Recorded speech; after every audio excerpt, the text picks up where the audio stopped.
ठीक ठाक हो की हाल है ਤੁਹਾਡੇ जी दानिश जी ये की हो रही है नॉर्मल वीडियो बन रही है दानिश जी ਤੁਹਾਨੂੰ जी बस मैं इतना खुश होगी देख के इतना क्या अरेंजमेंट है सुपर अस्सलाम वालेकुम कैसे हो आप सब अच्छे से हैं हमारा यौम पाकिस्तान जैसे आपका जो है ना 26 जनवरी ऐसे ही हमारे 3 मार्च पहलगाम हमले के बाद भारत ने पाकिस्तान के खिलाफ मोर्चा खोल दिया और देखा गया है कि हर उस कतरे को भारत से हटाने की कोशिश की गई, हर वह सबूत खंगालने की कोशिश की गई जो पाकिस्तान से भारत के कनेक्शन को दर्शाता है। उसी बीच सामने आई यूट्यूबर ज्योति मल्होत्रा, जिसका पाकिस्तानी आईएसआई से संबंध बताया गया, जिस पर कार्रवाई भी जारी है। लेकिन इसी ज्योति मल्होत्रा के शादी के विषय में चौंकाने वाला खुलासा सामने आया है, जिसमें स्पष्ट रूप से दिखता है कि कैसे किसी की मानसिक कमजोरी का इस्तेमाल पाकिस्तानी आईएसआई कर सकता है। आइए देखते हैं विस्तार से। गौरतलब है कि ज्योति मल्होत्रा की शादी की कहानी एक सामान्य प्रेम कथा की तरह शुरू हुई थी, लेकिन इसका अंत बेहद चौंकाने वाला और रहस्य से भरा निकला। यह सिर्फ एक महिला के साथ धोखे की कहानी नहीं, बल्कि एक अंतर्राष्ट्रीय साजिश, भावनात्मक कमजोरी और खुफिया एजेंसियों के टारगेटिंग तंत्र का भी उदाहरण बन गई है। ज्योति की कहानी हमें यह समझने पर मजबूर करती है कि कैसे कुछ लोग दूसरों की निजी और मानसिक कमजोरी का फायदा उठाकर उन्हें अपने मकसदों के लिए इस्तेमाल करते हैं। ज्योति मल्होत्रा एक पढ़ी लिखी, आत्मनिर्भर और सामान्य जीवन जी रही युवती थी, लेकिन एक दिन उनकी जिंदगी में दानिश नाम का व्यक्ति आता है। शुरुआत में वह एक आकर्षक, समझदार और मददगार इंसान की तरह पेश आता है, लेकिन कुछ ही समय में यह सामने आता है कि दानिश पाकिस्तानी आईएसआई का एजेंट है। दानिश ने ज्योति से नजदीकियां बढ़ाई, लेकिन सबसे हैरानी की बात यह थी कि इस पूरे धोखे में उसकी पहली पत्नी भी शामिल थी। दानिश की पत्नी ने खुद ज्योति को यह यकीन दिलाया कि इस्लाम में 4 शादियां जायज है और उसने दानिश से शादी करने की इजाजत भी दे दी। दानिश की पत्नी ने सिर्फ शादी की अनुमति नहीं दी, बल्कि ज्योति को इस्लाम अपनाने के लिए भी प्रेरित किया।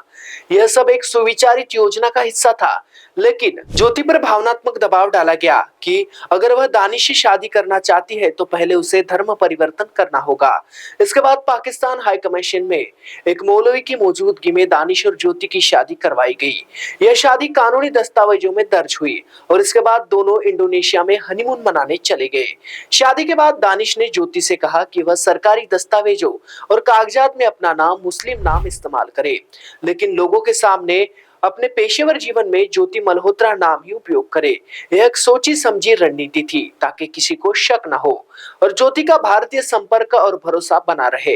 यह स्पष्ट संकेत था कि दानिश और उसके पीछे की ताकतें जैसे आईएसआई ज्योति को एक मोहरे की तरह इस्तेमाल करना चाहते हैं।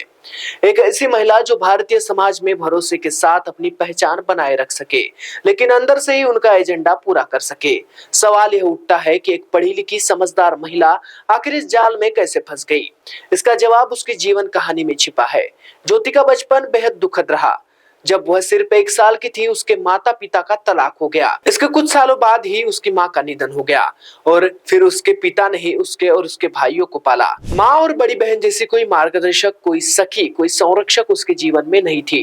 अकेलापन, असुरक्षा और मानसिक संघर्ष उसके जीवन का हिस्सा बन गया।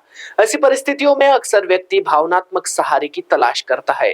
अगर कोई व्यक्ति उसकी भावनाओं को समझने का दिखावा करता हो, उसकी बातों को सुनता हो और प्यार जताता हो, तो वह आसानी से उसकी तरफ आकर्षित हो सकता है। यह दानिश और उसकी पत्नी ने किया। आईएसआई जैसी एजेंसियों के पास विशेषज्ञ प्रोफाइल्स होते हैं जो यह अध्ययन करती है कि कौन व्यक्ति मानसिक, सामाजिक या पारिवारिक रूप से कितना मजबूत है। वे खासकर ऐसे लोगों को चुनते हैं जो अकेले हो, भावनात्मक रूप से टूटे हो या जिन्हें समाज में अपनापन कम मिलता हो। ज्योति के केस में भी यही हुआ, ठीक वैसे ही जैसे पहले माधुरी गुप्ता के साथ हुआ था। माधुरी गुप्ता जो पाकिस्तान में भारतीय राजनयिक थी, 40 साल की उम्र में अविवाहित थी, उनके माता पिता नहीं थे और भाई बहन अपनी अपनी जिंदगियों में व्यस्त थे। आईएसआई ने माधुरी की इस अकेलेपन को पहचान कर इसका फायदा उठाया और उसे अपने मकसद के लिए इस्तेमाल किया। ज्योति की कहानी भारत के लिए एक बड़ी चेतावनी है। यह दिखाता है कि दुश्मनी ताकतें केवल हथियारों या युद्ध से नहीं लड़ती, बल्कि मानसिक और सामाजिक हथियारों से भी लड़ती है। यह ह्यूमन इंटेलिजेंस इंटेलिजेंस का खेल है, जिसमें दुश्मन हमारे समाज के भावनात्मक रूप से कमजोर लोगों को निशाना बनाते हैं और उन्हें देश विरोधी गतिविधियों में शामिल कर लेते हैं, कभी कभी बिना उन्हें पूरी सच्चाई बताए।